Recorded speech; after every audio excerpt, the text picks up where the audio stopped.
To let myself be defined by my greatest mistakes is my greatest mistake. Hi, I'm Craig Lounsbrough. I want to welcome you to Life Talk. Thanks for being here today. You know, it seems that we have some vague sense of where we're going in this thing called life. For the more contemplative soul, that sense might be quite refined. For the more casual traveler, it might be a bit more nebulous and scattered. But vague or refined, we all have some sense of where we're going.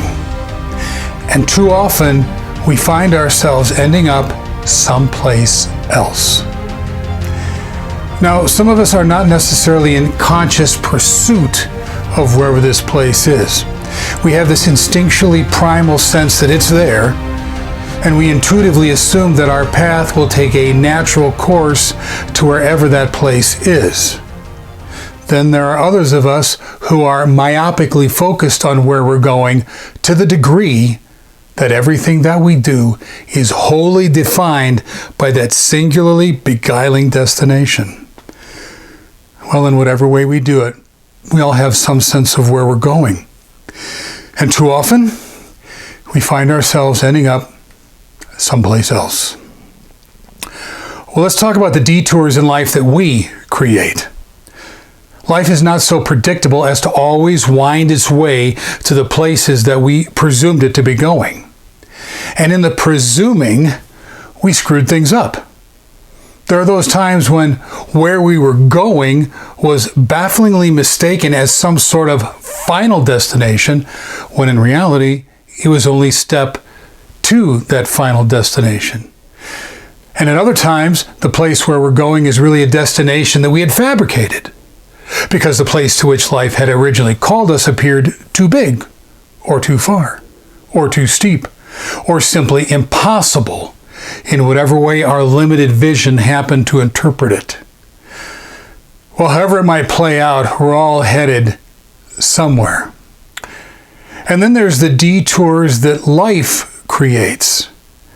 There are those other times when life takes a sharp turn that seems little of our actions at all, nothing of our destination, but everything of circumstances designed to kill our journey and crush our destination long before we get within arm's length of it. There's a sense that something intrinsically unjust, stealthy, and even evil is always about and on the prowl. And whatever it is, it's bound to show up.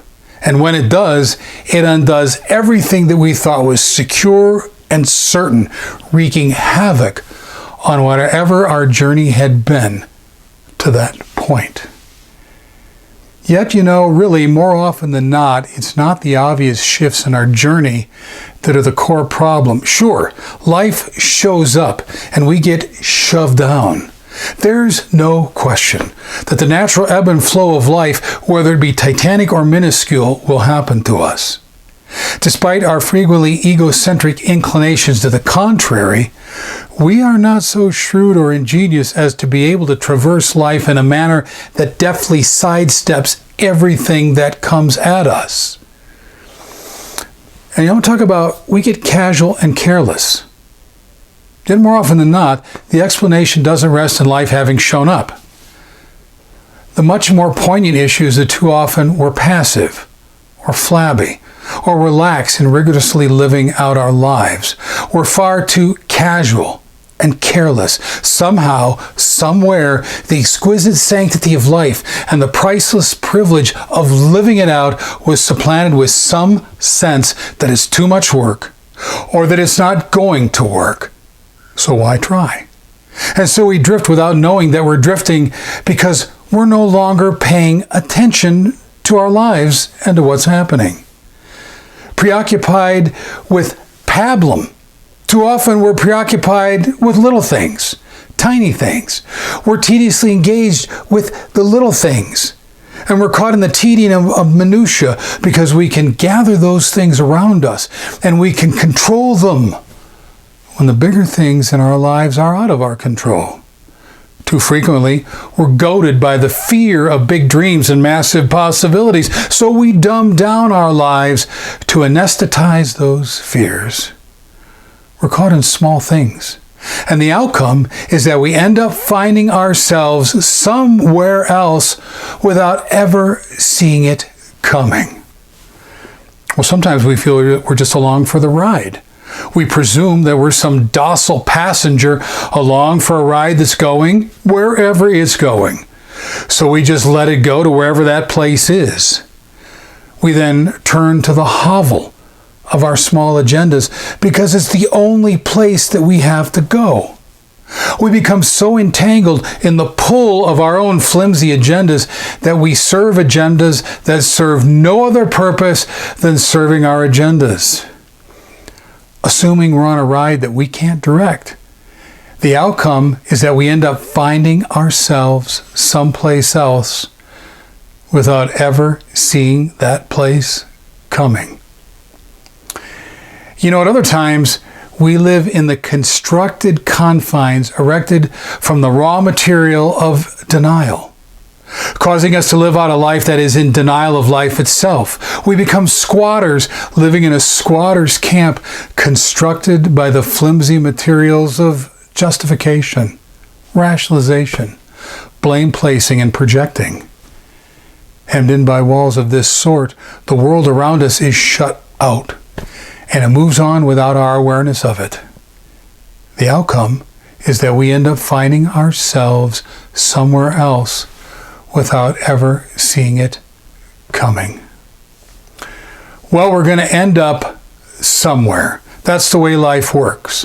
The fact is that we have a destination that is irrefutable, as life is a journey that presents us with no other option other than the journey.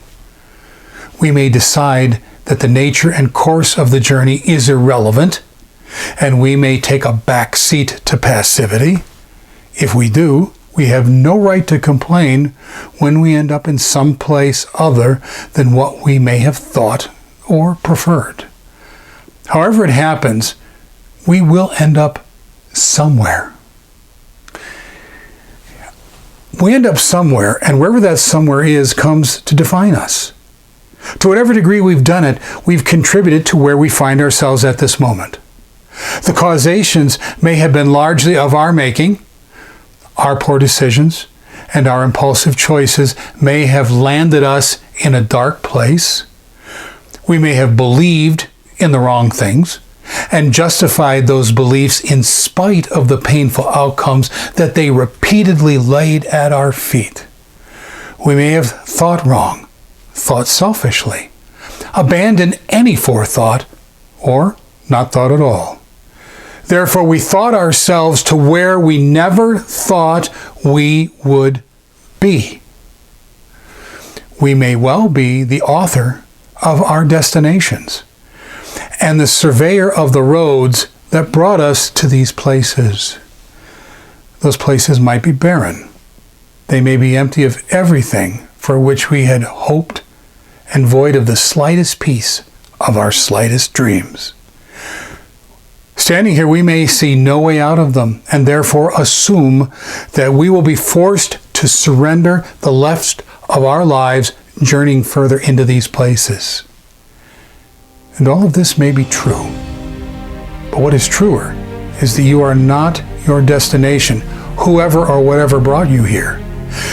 Your lack of judgment at a crucial crossroads may have placed you here, but you are more than the place at which you have arrived.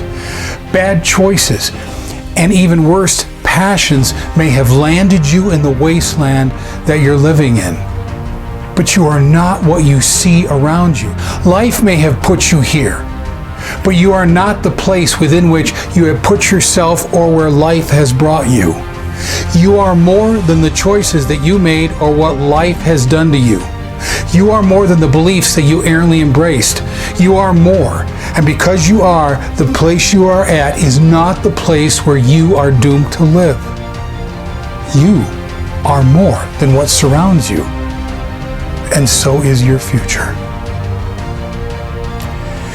You'll find Taking It to Our Knees, Declaring Who I Am on Amazon, Barnes & Noble, or wherever books are sold. I want to thank you for joining us today on Life Talk. You will find Life Talk on most podcast platforms as well as YouTube. I would also encourage you to check out all of our daily posts on all of our social media sites. Again, thanks for being here. Look forward to seeing you next time.